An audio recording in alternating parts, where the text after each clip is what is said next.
We've got 3 languages. The 4 languages also, including Tamil. You want to play the Tamil version? I think it's much more inspiring.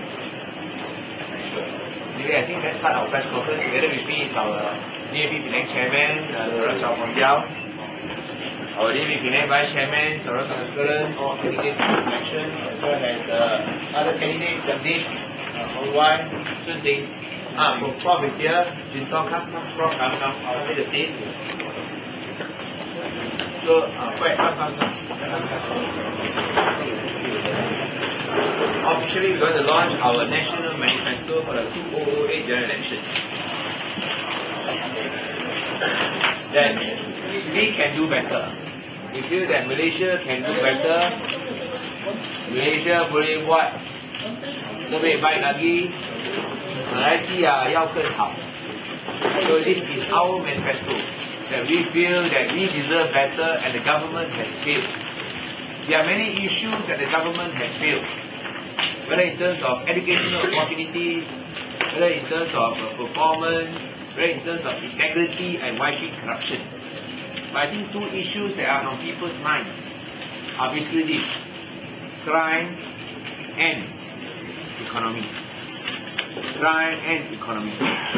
From the response we get, and of course the third issue for voters of Penang is just the question of local services, local government services, as well as problems of land in Penang, poor local governance in I think in the entire state.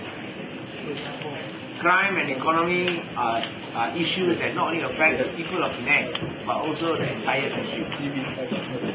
People are fed up that the police seems helpless to protect us. That criminals continue to threaten us, to break into our hotels and to cause us bodily harm. People are also worried that after these elections, the DN government will definitely raise prices. And they are helpless because money is not enough. They feel helpless how to face up to the problem of rising prices when their salaries either do not increase or do not keep pace with the rise in prices. And these are 2 issues that matter to people of Malaysia. Of course, in Penang, the poor local government services is something that is quite shocking, and I think the government actually has also failed in terms of providing these services, in terms of providing a vision of the state. But today we are launching our National Manifesto in Penang. The National Manifesto throughout the country based on 8 points. 8 key points. As I said, number 1, public order, public security, safer streets for our families. Number 3, a Malaysian first economic policy based on equal opportunity, based on competitiveness, and based on hard work. That those who work hard should be rewarded. 4thly, the need to have quality education for our children. Number 5, a healthy environment for future generations. Number 6, gender equality and youth empowerment.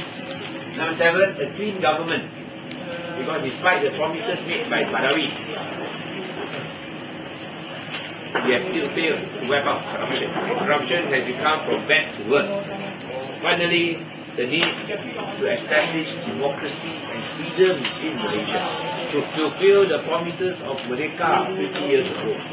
These are the 8 core issues that we present to all Malaysians. We present to all Malaysians to take the bold step and join us in the movement of change to make Malaysia better, so that they can have a say, they have a voice, and they can decide and determine their future. This election is not only about political parties. This election is not about candidates. This election is about all of Malaysians. It involves every single voter.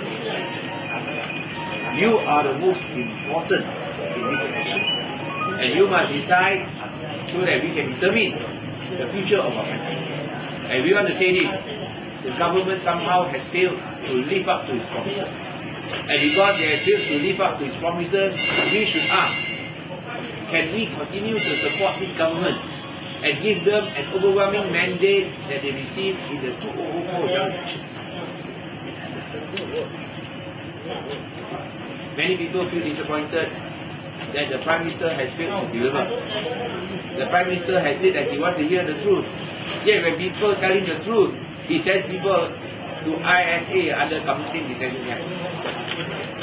The Prime Minister says that he wants to wipe out corruption, but yet corruption has become worse. When he took over, Malaysia was number 37 on the Transparency International Corruption Perception Index. But now we have dropped to number 44. He has said that he wants rule of law. We want to have rule of law in Malaysia. But where is rule of law? When the International Trade and Industry Minister Rafidah Aziz, she doesn't even need to sign the form, yet she can be allowed to contest in Kuala Lumpur. I think in 2004, if voters were cheated by Barisan Nasional, we can say, shame on you, Abdullah Badawi. But this time, voters continue to be cheated and support Abdullah Badawi. We cannot say, shame on you, Barisan Nasional.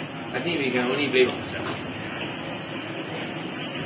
So this is the 8-point manifesto that DAP will be presenting to voters, to hope that voters can join our movement for change to deny Barisan Nasional its 2/3 majority. We believe that if we create history by denying BN its 2/3 majority, we can not only succeed in this movement of change, we can not only create history, but we can make our lives better. We can make Malaysia perform better. We hope and we pray that Malaysians have the courage to step forward, that we cannot continue with the same policies that have failed us for the last 50 years. We must take a new direction based on the fact that we are all one people despite our differences in race and religion. A new direction that we demand all Malaysians to work hard, that we do not depend on who we know, but what we know. It should be technical know-how, not technical know-who. I think that is what is crucial. And we should demand that those who do wrong be punished and not rewarded. Whereas those who expose wrongdoing, they should not be punished but be rewarded. In Malaysia, it is very sad that those who commit wrongdoing continue to get promoted or be given datos and transferships. Whereas those who expose such crimes, such wrongdoings, continue to be punished or persecuted. Let us change to a new Malaysia that do what is right and not continue what is wrong. And what is right means that we have a democratic country where people's rights are respected, people's voices are listened to, and most importantly, we are taken care of. When we talk about economy not doing well, the government has a moral obligation to help Malaysians by distributing money to the people. We demand that the government distribute patronage profits to the people, help us reduce the financial burden. That is what we want asking. That is the difference we want to make Malaysians better.